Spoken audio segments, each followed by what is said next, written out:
Hey guys, my name is Ruben Dante, and this is a video of the different option Greeks and how I put them all together when it comes to trading. This is just for example purposes. Nothing I say is a buy, seller, or hold recommendation. Simply just for learning purposes. With that being said, I'm gonna kind of go over the implications of the different Greeks in a theoretical example. Again, none of these are suggestions to buy. Anything with trading and investing can be very high risk if you don't have the right education, which means you can lose all or more of your money when it comes to leverage and trading options or any other asset class for that matter. With that being said, I'm going to go over an example of kind of how the different Greeks affect an options price. And right now, there's a pretty good example with an Amazon options call.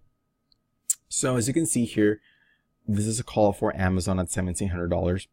It expires on June 15th, 2018, and today is April 17th, 2018. So it expires in about 60 or so days. So as you can see here, it had a P&L today of $686.83, and I paid $900.53 for it. The current value of this option is $1,437. So as you can see here, I have the Greeks outlined for you guys.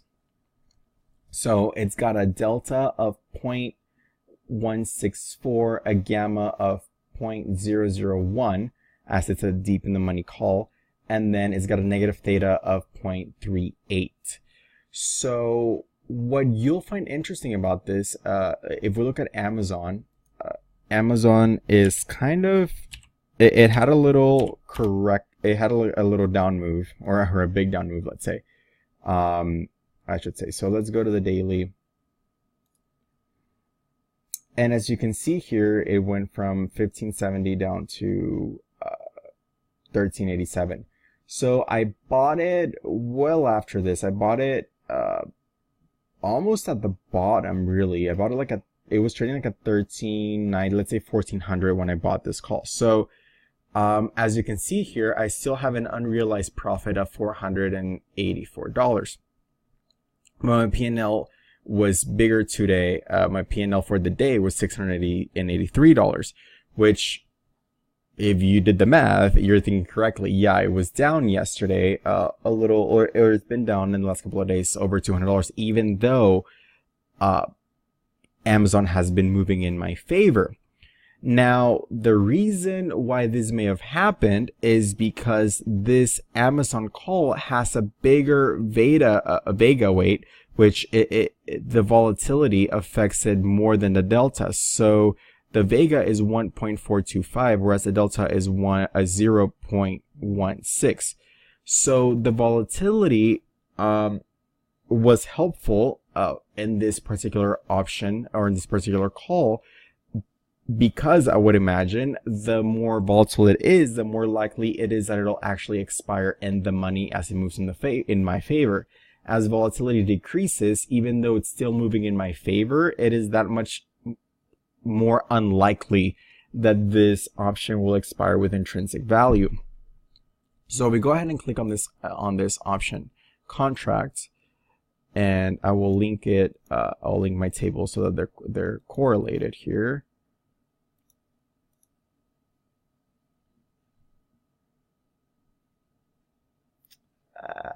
Give me a second, guys. So I'm going to link it with this graph. So if I look at this Amazon contract chart,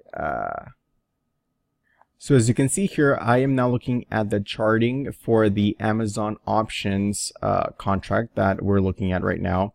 And as you can see, it's the contract, the call that I bought was worth $16.31, so it was worth $1,634 on April 5th.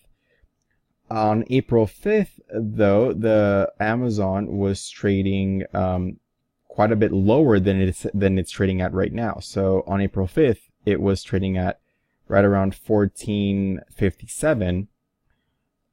Right now it's at 1505. However, the price was still greater back when it was trading at the lower price than it is right now. Partly because of the obvious time decay, the theta is kicking in, and the more time that passes, the more likely this option will expire worthless.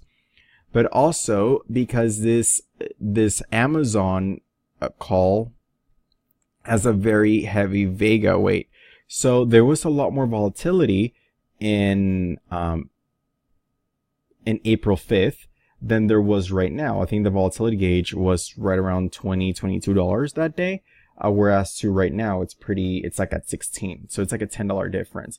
So the reason why this could theoretically matter is because the more volatility there is, the more likely that Amazon will zigzag its way up and down, up and down, up into it expiring in the money, where then the option will have intrinsic value. Whereas to right now, it's closer to my price, sure, but with volatility being so low, how likely is it to it really expire in the money? So that's the thing about options and calls and puts, and they're fascinating because there's no limit to what you can do in these in options. But with that being said, you could also find yourself buying a call or a put, and with the stock just going in your direction, and still find yourself losing money and maybe not understand why. So I don't think options are particularly more difficult. They just have more moving parts and different things to consider. I think price action is king. I don't really use indicators. If you don't know price action, I don't think you could really trade options successfully, in my opinion, all that much, only because you don't have much to go by, and I guess you can go by volatility or indicators, but again, I do think it's expensive to be cheap with financial education. So I hope you guys found this video helpful. Again, do your own due diligence with any trading and investing. I'm just trying to help you guys maybe find out why you might be trading options, and with it moving in your favor, you might still be losing money. With that being said, I hope this video was helpful. Let me know in the comments below if it was or if it wasn't, or if you have any other questions. Again, my name is Ruben Dante. I am not making any buy, sell, or hold recommendations regarding anything you see on this screen.